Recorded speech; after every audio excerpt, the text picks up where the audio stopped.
Welcome to Uncaged, a show that celebrates thought leadership from today's top business leaders. The program provides a voice to amazing executives from around the globe who are shaping the world of business today and mapping the path to the commerce of tomorrow. Today, we're speaking with Jessica Scott. Hey, Jessica, how are you? Hey, great to be here, Ben. Thank you so much. Yeah, I'm really excited to talk to you and learn more about what you're working on. Jessica is the Director of Community Partnerships for Posigen, which is one of the leading providers of solar and energy efficiency solutions, really focused on underserved communities. And so as we try to build a sustainable world, sometimes those underserved communities get forgotten, and really Posigen's leading the way in that area. But we'll get to that in a second. Before we get there, though, Jessica, tell me a little bit about you and your career. Thanks, Bant. So I've worked in the sustainability and clean energy space for over 15 years now.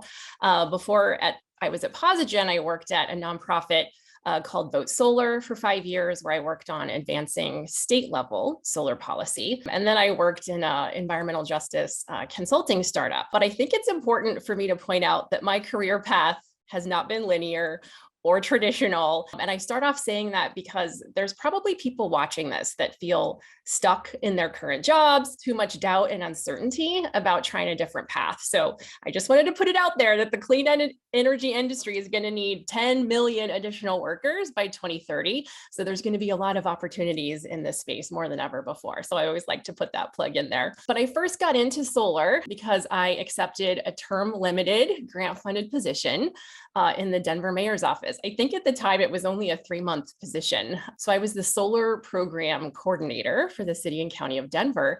And one of my responsibilities was to host a public education event as part of completing our Department of Energy Solar America Cities grant. So I put together this event and featured stories about how solar is improving the lives of real people around the world. And it was a highly collaborative event. We worked with environmental nonprofits, we worked with trade associations and solar companies, and we got such great feedback on that event. Cool. And that was the moment that I realized that there was a hunger, not just for energy education, but also for like the storytelling piece and connecting with each other's stories. So everyone came away from that event with sort of a feeling of connectedness and a sense of hope. And so if I had not done that event with the city and county of Denver, I don't think I would have stayed in solar. So the thing that has kept me in solar has always been that education piece. So before I got into solar, I was actually an educator.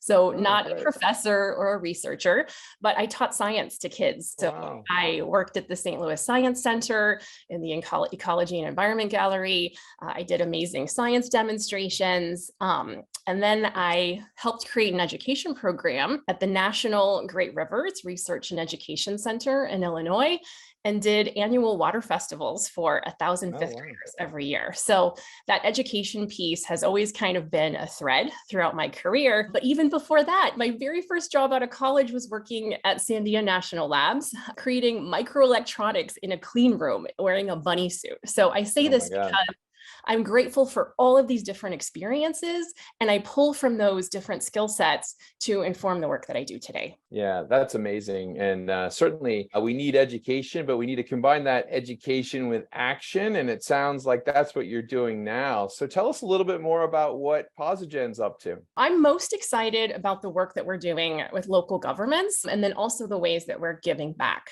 to the communities we serve.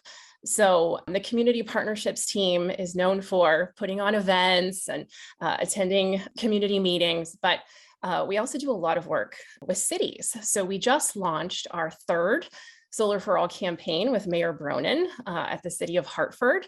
And that is our 11th city campaign in the state of Connecticut. And we're going to be launching city campaigns in at least 2 other states this quarter.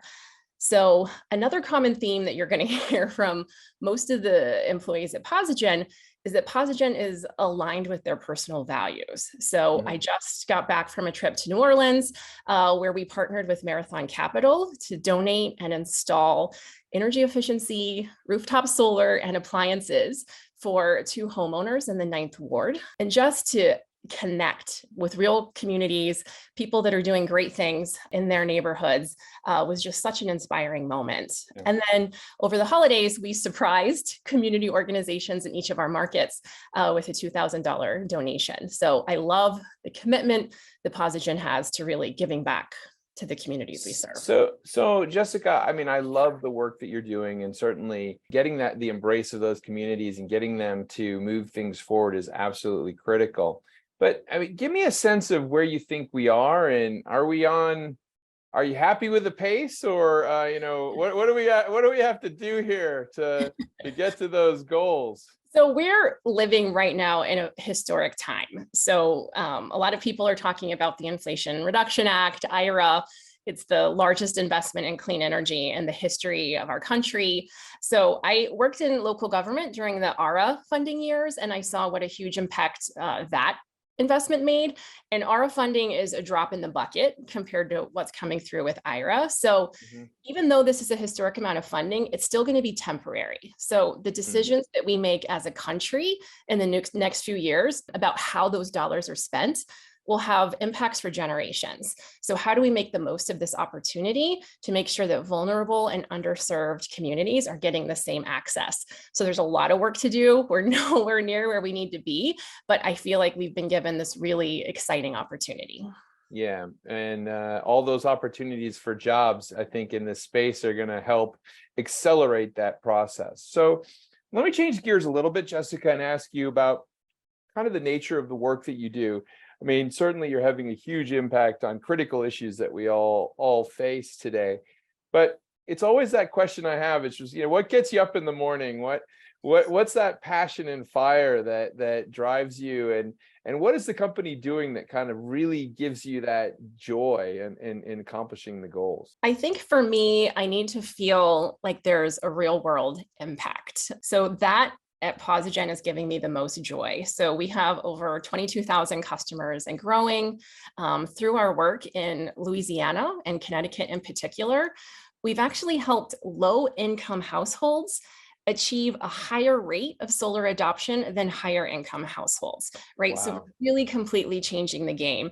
And my team gets to work with a whole ecosystem of local partners, and that results in expanded access to clean energy. And then we get to hear these inspiring stories from real people, and they're being empowered to take control of their energy costs through the benefits of solar and energy efficiency. So that's what motivates me every day, is how to advance our mission of solar for all.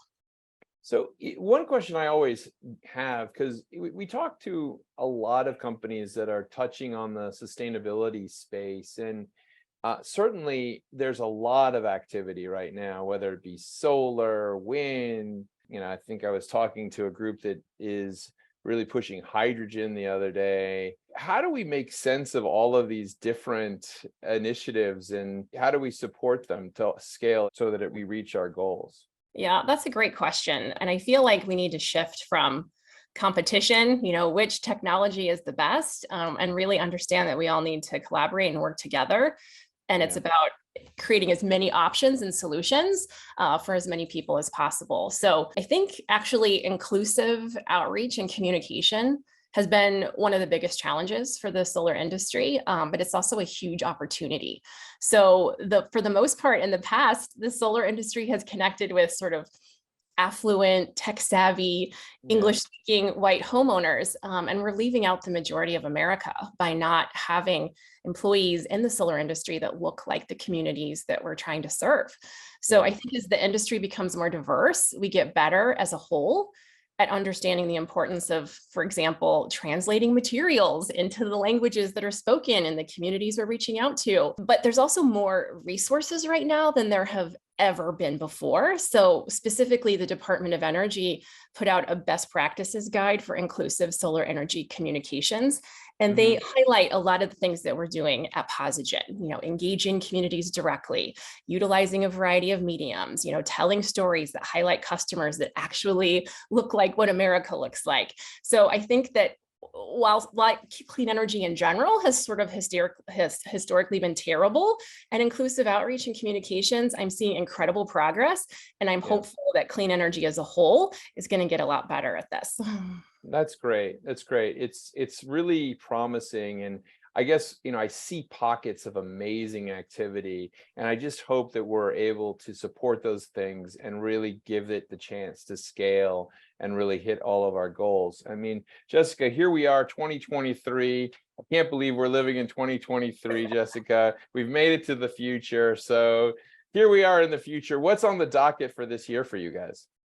Yeah, so every day I wake up, how do we advance solar for all? What new strategies, tactics, partnerships can we pursue to really help achieve this work? So my hope for the future is that every single one of us working in clean energy can rise to this occasion and help realize the full promise of clean energy and realize that in a just and equitable way. So I feel like we have all the tools we need. We just need to work together and come up with the solutions to get the work done. Yeah, excellent. Well, Jessica, thank you so much for being on the Uncaged show. If someone wanted to learn more about what you and the team are working on, especially with actually connecting with the local communities, where's the best place to find you?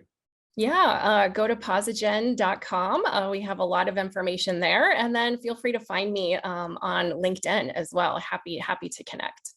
Excellent. Well, we've been speaking with Jessica Scott. She's the Director of Community Partnerships for Posigen, which is a leading provider of solar and energy efficiency solutions for underserved communities.